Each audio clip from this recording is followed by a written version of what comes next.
Hi, welcome to Bourbon Turntable. We're a show where we blend the love of music with the love of whiskey. My name is Kevin Rose, and I'm here with Benjamin Eves and Drew Crawley. Guys, how you doing tonight? Hey, good Doing evening. great. Doing well. Good, good. Hey, now you both have been on some pretty great adventures lately. Things that I think a lot of people would be envious of, and we won't cover them both on this show. But first, let's Ben, talk to people about what you've been into the last couple of weeks and what prompted that, and just give us a little thumbnail sketch of that. Okay, so I am looking to, from career-wise, break into the industry. I have a strong interest in distilling. Started a few weeks ago. I got to shadow Alan Bishop at Spirits French Lick for a week at his distillery. Get to do some work distilling and kind of see the day-to-day of what goes on there. Followed that up with a trip to Kentucky for the Railbird Festival, which ties into our music thing here. Got to see some great shows. The weather was really hot. The organization of it all was not great, but there was some great music, and there were a few highlights of that for me. My main interest personally was seeing Jason Isbell on day two, but there were a couple of standout artists that I was just really blown away with their performances. One was Joy. I'm not sure if I'm going to say this right. Oladokin. She was just a brilliant songwriter. Loved her music. It's a blend of styles from gospel to R&B to a little bit of pop and blues and rock, just all kind of meshed in there. But what really caught me was her songwriting and the lyrics, and very good. Tight band. They played really well. Great musicianship. And then the Black Pumas. They, for me, just about stole the show of the whole weekend. Just their lead singer is just brilliant, very charismatic, very engaging with the crowd. Vocally, it was fantastic. Great. Their lead guitarist is phenomenal. Great guitar guy, and just put on a heck of a show. Jason Isbell was fantastic. The Revivalist, Leon Bridges, all those folks were really good. But the Black Pumas and Joy Oladokun, those kind of were standout artists for me on that. So flipping back, so I launched from there to go on about a 2-week road trip. Heading down to Texas, I spent a couple of days there in Denison with Iron Root Republic Distilling. I got to work with Jonathan, who's the head distiller there, and with their whole family. That just amazing people, very welcoming. But got to see a different side of distilling industry. We worked a lot with proofing and blending and batching, and sampling through barrels to see kind of where they are. I got to get a little bit into Jonathan's philosophy as far as his maturation and blending and whatnot. And so that was fantastic experience. A lot of learning there, as well as tasting a lot of great spirits. Everything they make there is absolutely amazing. And when you talk to those people, one of the things that's really neat is they make some fantastic bourbon and whiskey, but their passion is cognac and Armagnac and brandy. And they've got some of those aging, and I think they're going to be really, really good. From there, I traveled south to San Antonio. In between, stopped at Tawakaro to see their new facility. Again, it's fantastic. They've got one of the most amazing still setups I've seen. If you follow me on social media at all, check me out on Instagram, because you're going to see those pictures were posted and shared there. These two gorgeous copper stills that actually were milk. I'm trying to think they're dairy cookers or something with the Hershey company. So if you had Hershey's chocolate prior to 2008, it was probably made in one of those stills, and they've repurposed them into pot stills, and they're gorgeous. They're making some great spirits there. Moved on down to San Antonio, spent some time with Josh at Ranger Creek Distilling, which is a small distillery there. And I'm just going to tell you, as far as all the distillers that I have been around, that I've worked with, In my opinion, he's one of the brilliant minds in the industry. The guy is very creative. He's really producing some fantastic stuff. And I'm just excited personally for his future and what he's doing. I love what Ranger Creek is producing. Their rye is unique. It's fantastic. So is their bourbon. He's doing a lot of special finishing projects. He made a aquavit that's really, as far as an American crafted aquavit, it's one of the best I've had. So he's got a great mind, a lot of great things. Got to get into his process and what he's doing. And then we went together and toured a bunch of hill country distilleries all through that area, down around San Antonio and Austin. Got to see and experience a lot of things there. So that was really neat, seeing what all's going on in Southern Texas. I left there, drove to Colorado. First stop was Leopold Brothers in Denver, and got a personal tour from Todd Leopold. Check out the 3-chamber still that they're doing. And I can't say enough about the rye. That 3-chamber rye. Did he let you run the still? I did not get to run the still, no. But we got to stand there, and I got to touch it.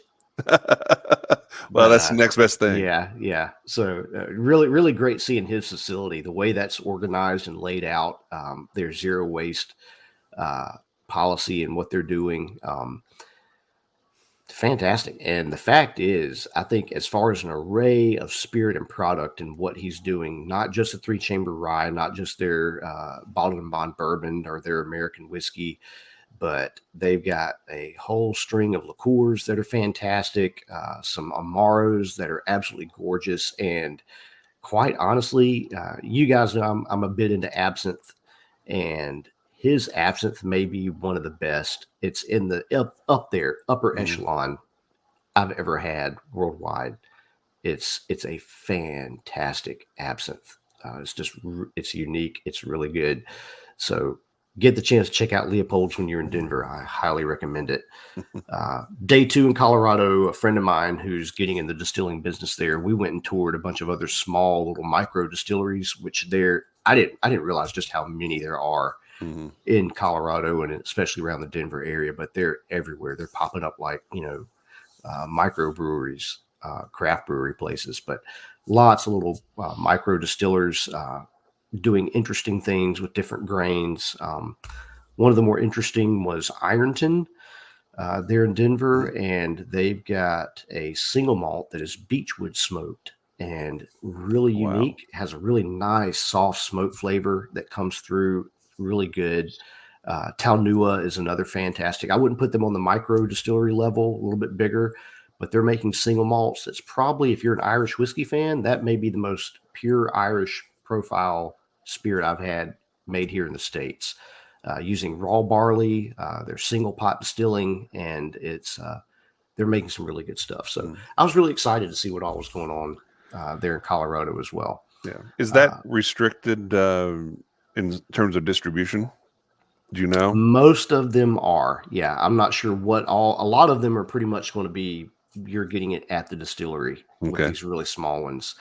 Some of them, I think, like Taunua and obviously Leopold, they're getting some distribution going out, but that's still smaller.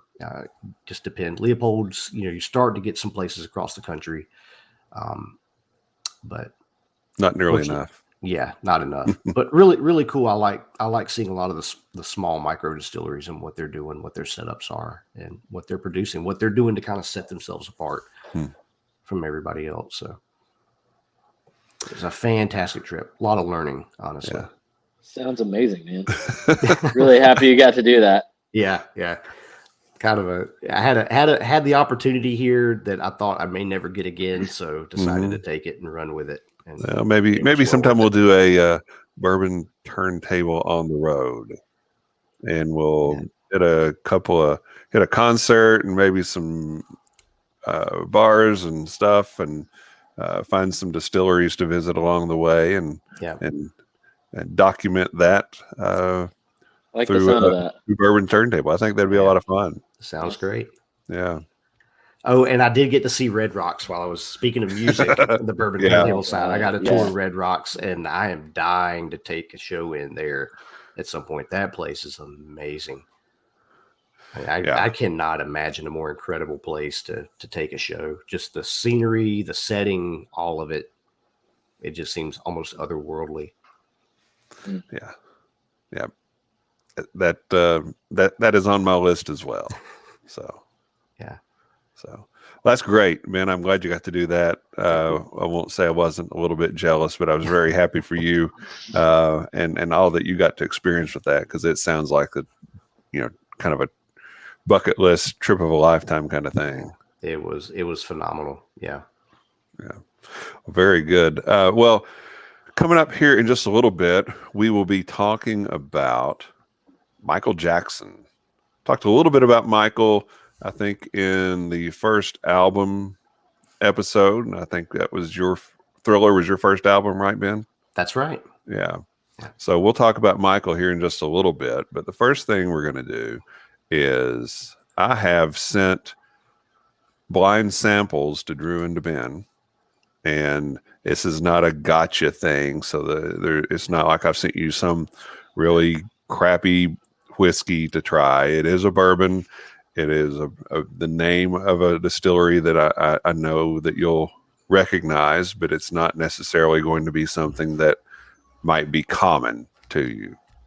So if you've got your samples, you can break those out, pour them in your glass, and just talk about what you see, smell, and taste. And I've got the same thing here as well. So I've had this one sitting out for probably 20 minutes or so, just kind of nosing it, going back and forth to it. It's tons and tons of sweet aromatics, almost confectionery notes to me. I mean, I'd pick up like a powdered sugar, almost like not the pecan pie, like the actual pastry, but the pecan pie filling. Yeah, a little something like that. Got a lot of oak, a little bit of like a metallic thing going on, but it's very, very balanced, and I really find the nose appealing. I'm right there with you, Drew. I get a lot of sugar notes. I get some rich vanilla tones to it. Mm-hmm. There is I would almost say a pecan pie is a great way to put that kind of the filling with a little bit of that toasty pecan note to it. Yep. There's a little bit of char coming in on the back end for me. I'm not ready to call out a distiller yet, but quite honestly, the sweetness that popped off the nose, the first thing I thought was, this is kind of a Brown-Forman profile a little bit. Except I don't get the banana note that I usually get in a lot of Brown-Forman spirits, but that sweetness to me. We could both end up being way off on this, but right. I thought Luxco. Okay. Just kind of that profile, and some of that's Heaven Hill as well, but just kind of that confectionery note on the front, but none of the banana. Yeah, it's tasty. Any thoughts on the finish or anything else before we have the reveal?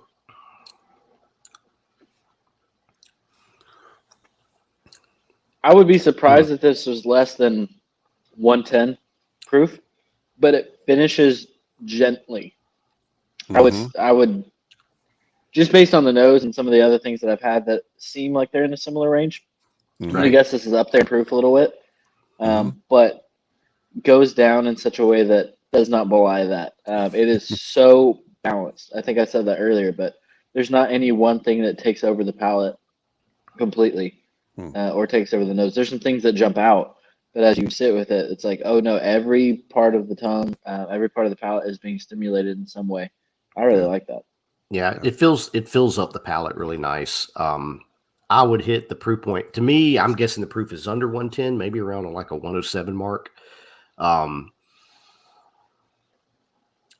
It's got some great sugars, good brown sugar, a little caramel note to it. There's some nice ginger and a little bit of barrel improved spice that bites the side of the cheeks as you go down. But I like what you're saying about the finish, Drew, because it does. It really softens. It's not that it drops off or disappears, but it does. It softens up. And it's a great way to put it. It's kind of like, yeah, okay, I'm ready to come back for another sip. So, so we're going. Well, this is not a Brown-Forman product. It is not a Luxco product. It is from a craft distillery. It is at barrel strength, coming in at 126.4. Wow. Yeah. Does not taste it. No. Not in the slightest. Not at all. Wow. It is 80% corn, 20% barley. And the label says it is aged 2 years or more. And it is Kings County barrel strength. Oh, right. Kings County out of Brooklyn, New York. Yep. Well done. Yeah. They did it's a great whiskey. I really enjoy it. To me, it's a wonderful autumn whiskey. And as we're getting into the fall, I thought this would be a great one to share with you guys. Mm-hmm. Because it's very rich. It's almost buttery.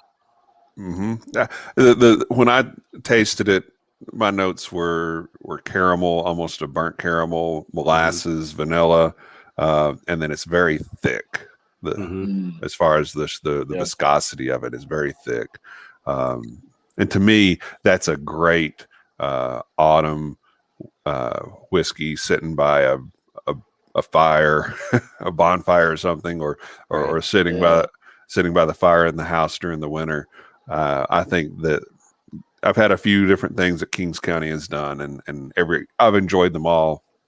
They're very unique and outstanding whiskey. So I hope it sounds like you guys enjoyed it.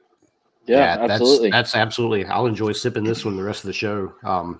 Well done. And that proof, I mean, maybe my palate's off from drinking too many straight from the barrel whiskeys, but that hit, I was for sure this is going to be below 110 on the proof. Yeah. And you said what, 127? 126.4. 126.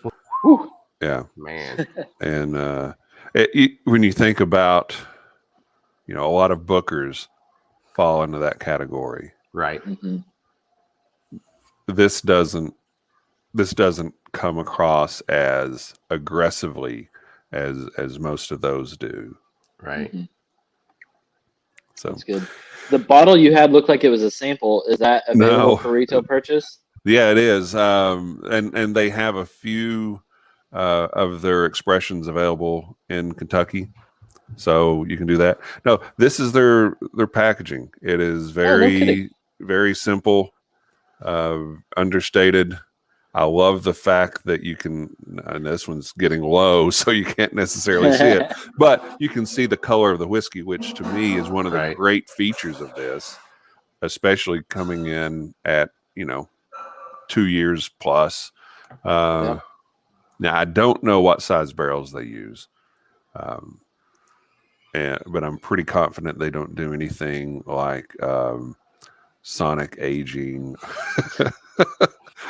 or, roll it down the streets of Brooklyn to, crazy like that. So I don't think there's any gimmicks involved with it. I think they're just a good, solid, well-run distillery. So awesome. Good stuff. Thank you for sending that. Yep. Yeah, absolutely. You're welcome. I'm glad you enjoyed it. I think this was fun. We'll have to try this again before too long. So side A of the show is running out. We're going to take a quick break and flip it over to side B.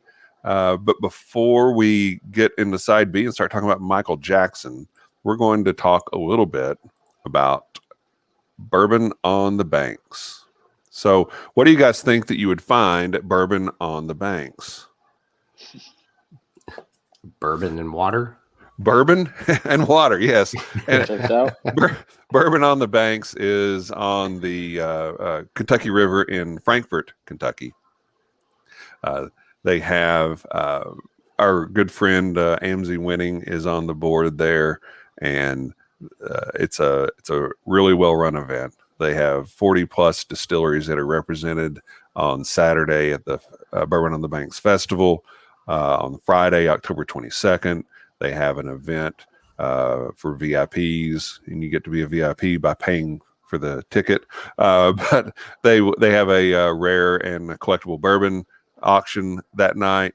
But also you can just they set the street up. You can walk down the they call it Bourbon Street on Broadway. You can go there. They have music, food trucks, cocktails, which sounds like it would pretty much be right up our alley. And then on Saturday, they have the Bourbon on the Banks Festival. That's where all the distillers come in. You can roam around, sample from, like I said, 40 plus distilleries. There's, again, music, there's food. And then after the festival, they have the after party at Goodwood, which again is free access to that. But again, more music, more food, more cocktails and whiskey to drink. So it sounds like a whole lot of fun. That is Bourbon on the Banks. You can get all the information, including purchase your tickets, at bourbononthebanks.org. And I don't know. I'm going to try to make that this year.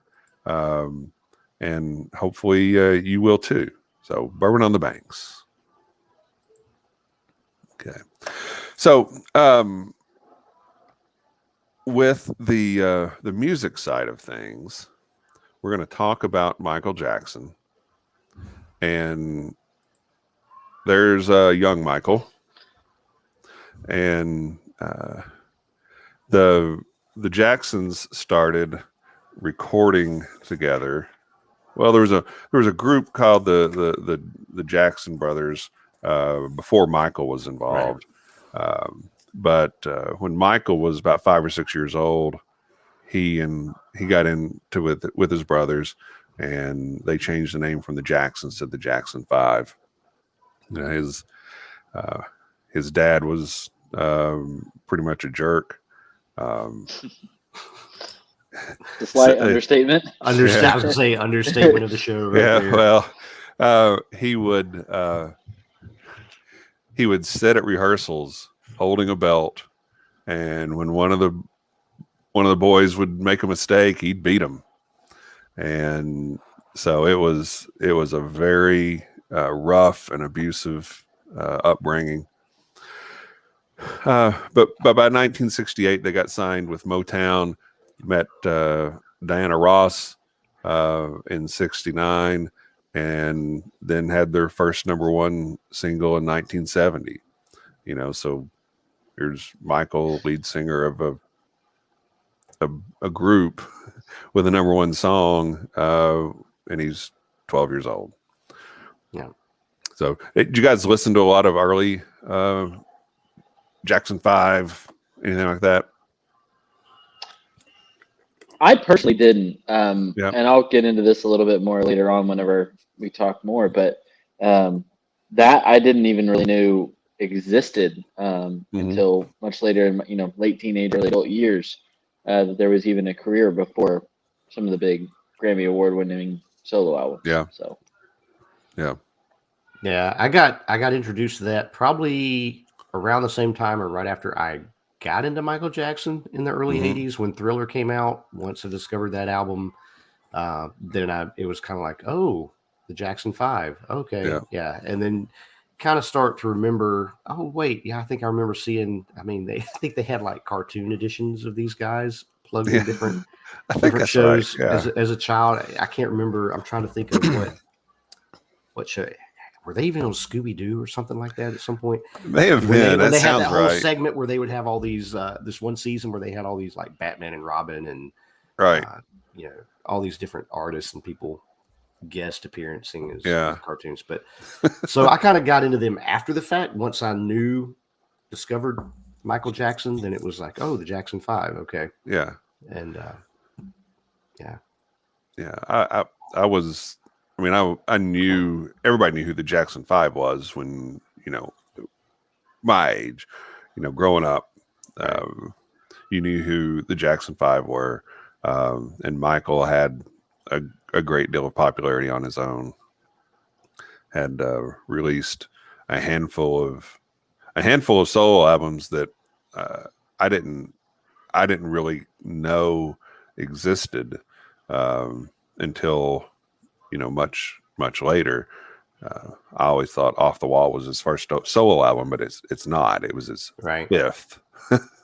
So, but it was, the others had all been with Motown, and in 75 they moved from all of his brothers, I think except for Jermaine, moved to Epic Records. And Michael met Quincy Jones when he was the Scarecrow in The Wiz, when Michael was the Scarecrow in The Wiz, and Quincy Jones was putting the whole thing together. And that really kind of changed everything for Michael. And so I've got this graphic. It kind of shows the list of Michael's albums. And you can see 72, 72, 73, 75.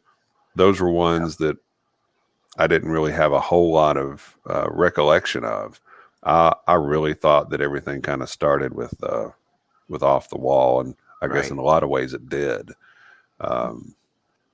So as we're looking at this, at Michael and his career, what do you see as the turning points, or what are the things that stand out to you guys? I think historically, you look at it, Off the Wall is kind of what made him a star.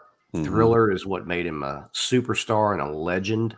I think he kind of built on that with Bad, maybe a little bit for Dangerous. For me, after Bad, that's when things really kind of went down for Michael Jackson. Personally, I just started to disassociate, no longer cared for much. I was never one of those fans like rabid, king of pop. Everything he does is electric and awesome. It got to be like, this guy's getting weird. And my musical interests are completely taking different turns. And so Thriller was fantastic. And it's one of those albums I still, as an adult, I come back to. And I think there's just some great songs. There's some good songs on Bad. But that to me is where I felt like he kind of peaked. And then stuff just really went down after that. It's kind of those three, isn't it? Yeah. Yeah. Because I agree. I think that before Off the Wall, he was popular, but a lot of that was related to being in the Jackson 5. Right. And then after Bad, there's some good songs on the albums after that, but it just seemed to the outside personal distractions and weirdness seemed to overshadow the music. Right. Yeah. That for me, I think is kind of what did it. It just got to be, okay, this dude's getting a little out there and weird, and I'm not down for that in that sense. And the music just didn't appeal to me anymore. I mean, it's not to say that he was making bad music. For my personal interest, though, it totally lost interest and lost appeal. So yeah, I think there's an interesting trend there with some other artists that would have had a similar trajectory in the career. The one that immediately came to mind for me, just while you were talking there, was U2. And the way that some of their, they had a 3 or 4 album hot streak, and then basically, late 90s, and then the album that came out in 2001 was just kind of like, not so much for me anymore. Just in a similar trajectory, but yeah, I agree, Ben. I would probably argue that U2's arc started earlier in their discography, if that's a term we can want to use. I think that when you go all the way back to the Boy album, which was their first album, I think that there's a lot of significance there. And then I think it kind of continued on through, All That You Can't Leave Behind. And then it kind of leveled off in a lot of ways. But I don't know that it got to the point that any of the outside interests that Bono might have in his quest to save the world overshadowed anything they were trying to do musically. Right. Yeah, much less of a distraction, for Yeah. sure. Yeah. And I mean- certainly not the negative kind of distractions that Michael had. Yeah. Right. Yeah. So my memories of Michael Jackson, I mean, Thriller was amazing. It was literally my first album that I bought, the one I saved for. Used to sit there and my cousin and I would every Saturday morning watch Casey Kasem's Top 10 Countdown.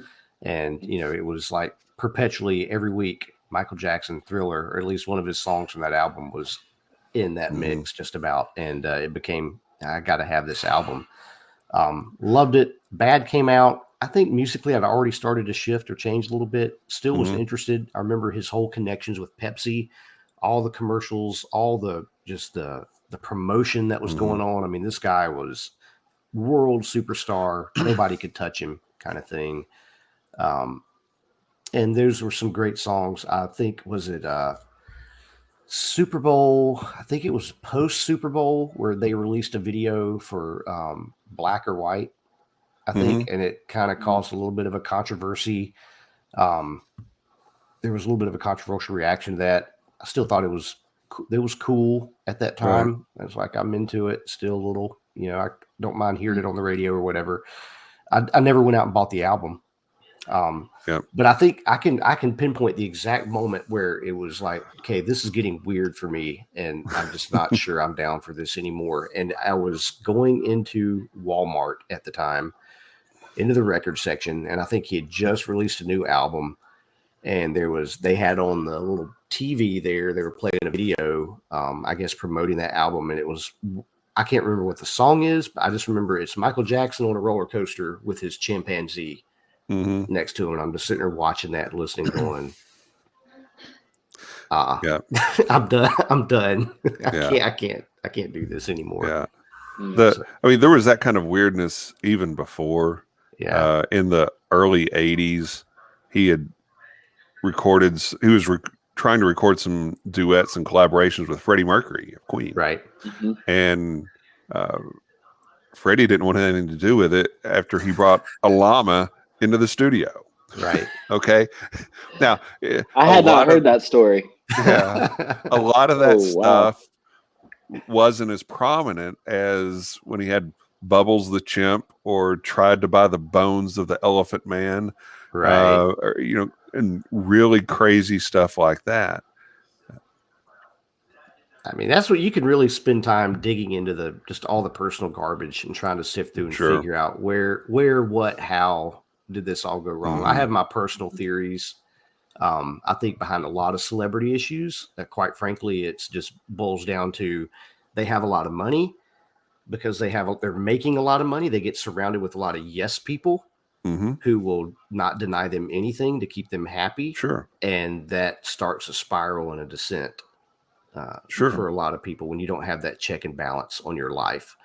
That's just my personal opinion. Where that goes, what it does, what it happened to him, I don't know. I'm not his judge on that, but I do know musically, stuff started to get kind of weird, and I have a thing, like I'll catch interest in a band, and then all of a sudden, if they become like super famous, popular, then I start to kind of like, everybody likes him now. I'm going to move along to something else, something fresh. So what I hate is getting an album and I discover a song and I play the heck out of the song, and then 6 months later it gets released as a single, and then all of a sudden it blows up on the radio, and you're like, I've already gone and done with that song. Been there, done that. Yeah. Been there, done that. So like Garth Brooks, that was when I was coming up high school. Garth Brooks was mega superstar. I fell in love with his first album. He was great, I thought. And then all of a sudden he blew up. And by that point, I'm just like, everybody's going nuts over him, and I don't give a rip about him anymore. Let's move on. Michael Jackson, I think, probably falls in that same boat for me. It's like once he became mega world superstar, all right. Yeah. Time to move on to the next thing. But, so it's hard for me to judge him musically because I think I'd lost interest. Appreciate what he did early on, and I still value that music, but some of the later stuff I have no interest to even check it out, to be honest, which is weird. But one thing I was curious about, I came into Michael Jackson's music, and this is sad as it is to say, just kind of as a result of my upbringing and some other things, I heard the Weird Al parodies of Michael Jackson before I heard the actual Michael Jackson records. That's its own thing. It's a great time. I love parody music. I think it's fantastic. One of the things I was curious to hear from you guys on, just because you've been through this so much and more into this world, is the influence of Quincy Jones. I am fascinated by him, and it would take all 10 fingers and 10 toes to count the number of artists he's directly given us, through his influence, and picking out real diamond in the rough people, and everybody from Herbie Hancock and Dean Martin to Michael Jackson to now this new, some of these new wave jazz people. Jacob Collier is one that comes to mind that are working with Quincy Jones. John Mayer's done it. A bunch of these people have done it. Just curious to hear you guys' thoughts on his influence on Michael's music and kind of his place in the legacy of music and pop music as a whole. Well, I think go back to this. The first 4 albums had no Quincy Jones influence. Yep. He met Quincy Jones doing The Wiz, signed him up to do Off the Wall, and he did Off the Wall, and he did Thriller, and he did Bad, and then Quincy Jones was out of the picture. So, so I think that says something, and part of the reason that Michael moved away from Quincy Jones after Bad was he wanted to prove that he could be a creative artist and successful in his music without Quincy Jones. And I think that to a degree he certainly accomplished that, but the pinnacle of his success was with Quincy Jones. And all of the things that we talked about as far as the distractions and the just general weird antisocial behavior really started to emerge and come out. Well, most of that was after Quincy Jones, although some of it was starting to come out between Thriller and Bad as well. Right. So I think you can just look at that list and you can see what the influence of Quincy Jones was on Michael. Yeah, I think exactly. We could probably devote a whole show to Quincy Jones and his impact on music. I know in the 80s, just in the 80s, growing up musically, if you saw his name attached to an artist, you pretty much felt like, all right, this is guaranteed to be good. He just had that kind of touch. Yeah. And I think that we've got to, I'm not trying to take anything away from Michael. Right. I mean, clearly talented guy. And I think that you can look at part of what made him special was his competitive nature.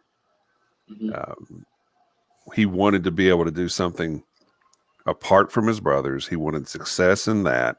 And so he did something different.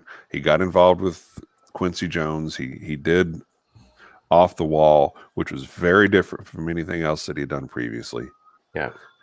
Then he was unhappy that Off the Wall wasn't as successful as he thought it should have been, and complained to Quincy Jones, why don't we have an album that every song is a killer? And that's what brought us Thriller. Yeah. And so, kind of mission accomplished. You look at his relationship with Paul McCartney. I won't get into all the details of the Beatles, the rights to the Beatles music, but Paul didn't own that. Paul didn't own the Beatles songs.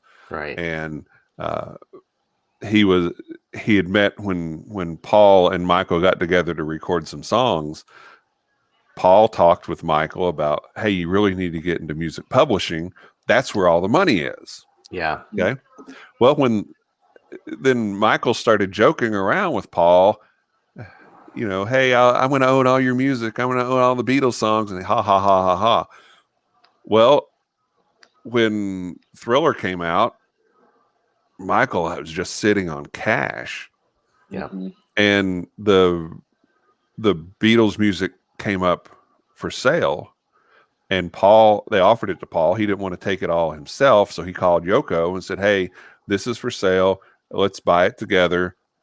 And before they could close the deal, Michael came in, and I think that Paul and Yoko were going to pay like $30 million for it, and Michael came in and paid about 50, and just kind of pulled the rug out from under him. Right. And there have been lawsuits to this day of Paul McCartney trying to get some ownership of some of those Beatles tunes.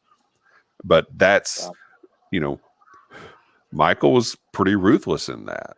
And there was a brilliant business side to Michael and what he Yeah. did, because once he started into that, that's kind of what helped build his fortune and maintain it for as long as he did, was because he wasn't just out buying everything, but he was very choice in the music publishing that he did buy. And he took that advice to heart, and he kind of built something off of that.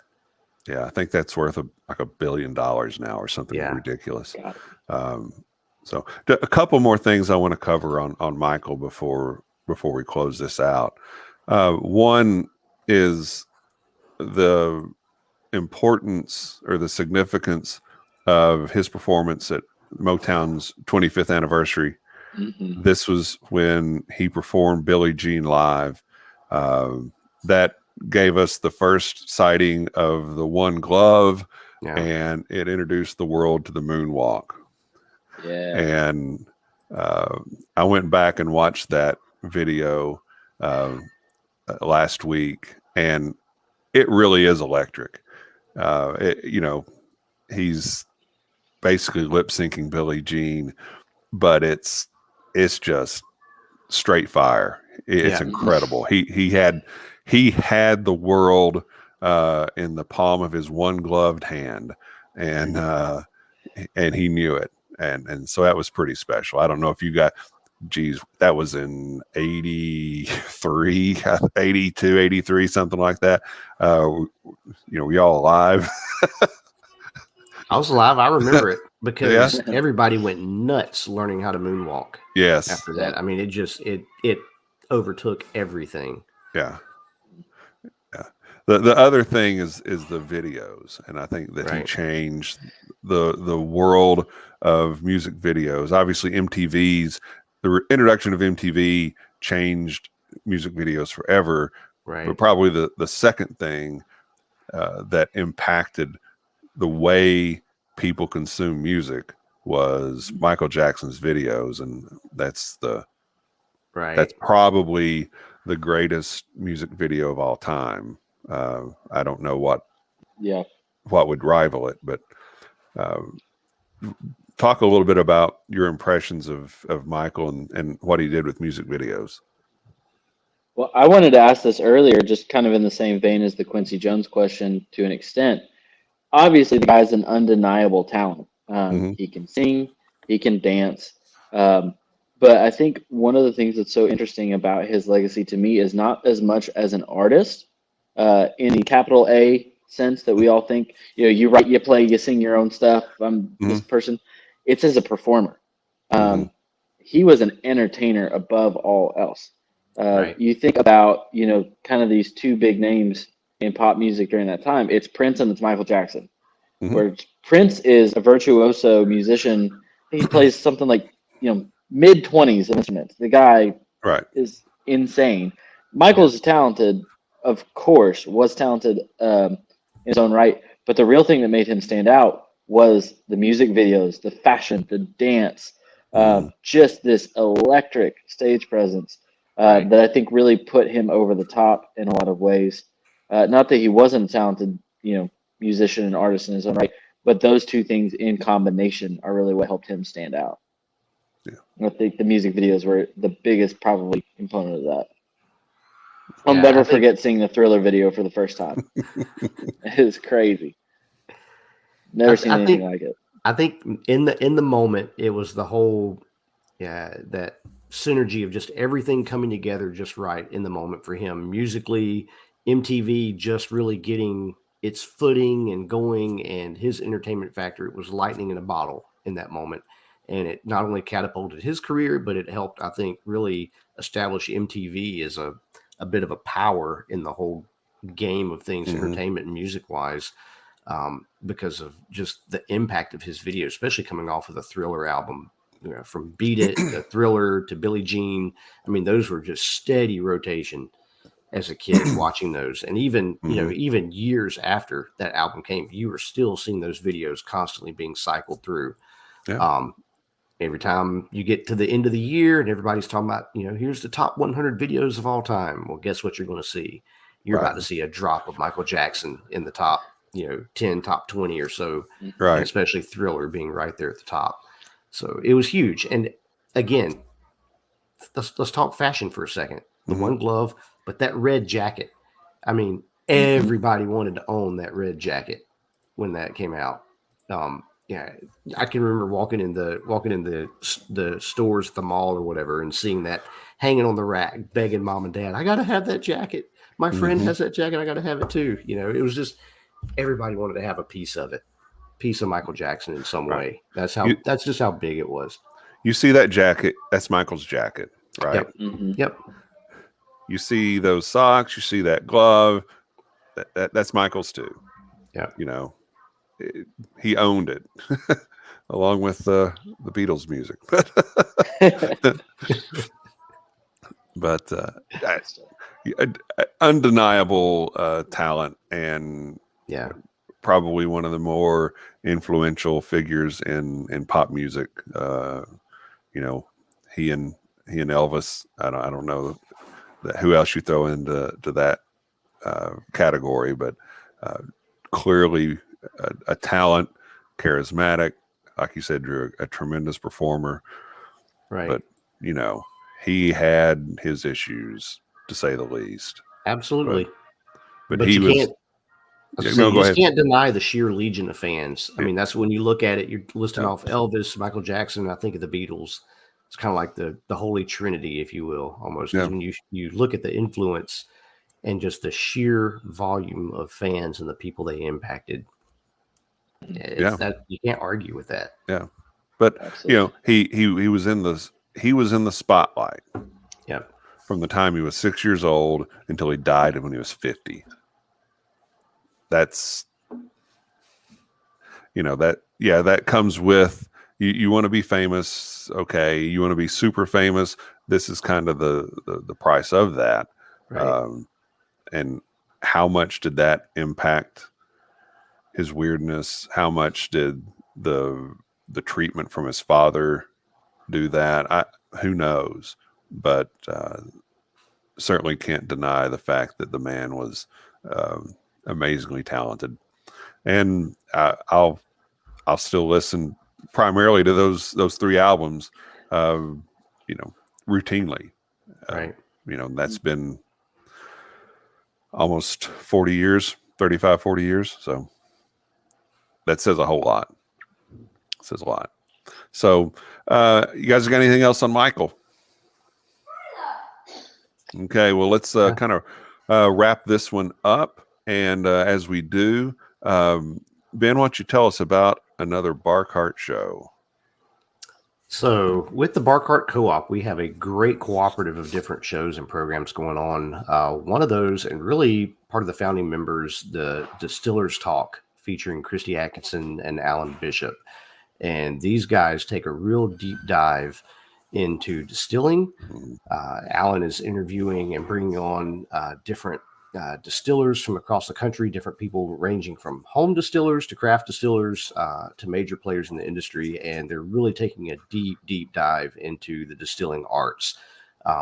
Christy and Alan do a great job interviewing these people and putting these programs together. It's an excellent podcast. I have learned a ton. I don't miss a one. And I'd recommend you do the same. You can find them. They're on Instagram. They're on Facebook.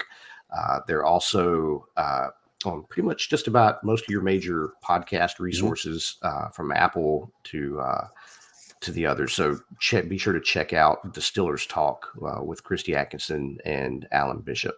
It's very, very informative. Yeah, super fun show. Yeah. Yeah, learn a lot. Drew, tell us what's coming up next time. Yeah, thanks again, everybody, for tuning in this week. Join us next week. We're going to be talking a little bit of everybody's favorite Tennessee whiskey or bourbon, maybe. Just get a lot of that grenade out there. We're talking Jack Daniels and Van Halen next week. So come in and check it out. We're going to be sure to solve that one once and for all. yeah. I don't know that it'll be once and for all, but we'll give it a shot. So bring on the haters. That's right. Yeah, come on. Hey, thanks everybody for tuning in, and Ben, Drew, had a great time with you guys tonight. Be sure to like, share, subscribe, leave your comments. You can find Bourbon Turntable on Facebook and Instagram and YouTube. And we would love for you to hit that subscribe button and share this with your friends. We will post playlists in the comments sections when we drop a new show that are playlists that are based upon what we talked about in that show. So until next time, cheers, love, and free bird. Good night, everybody.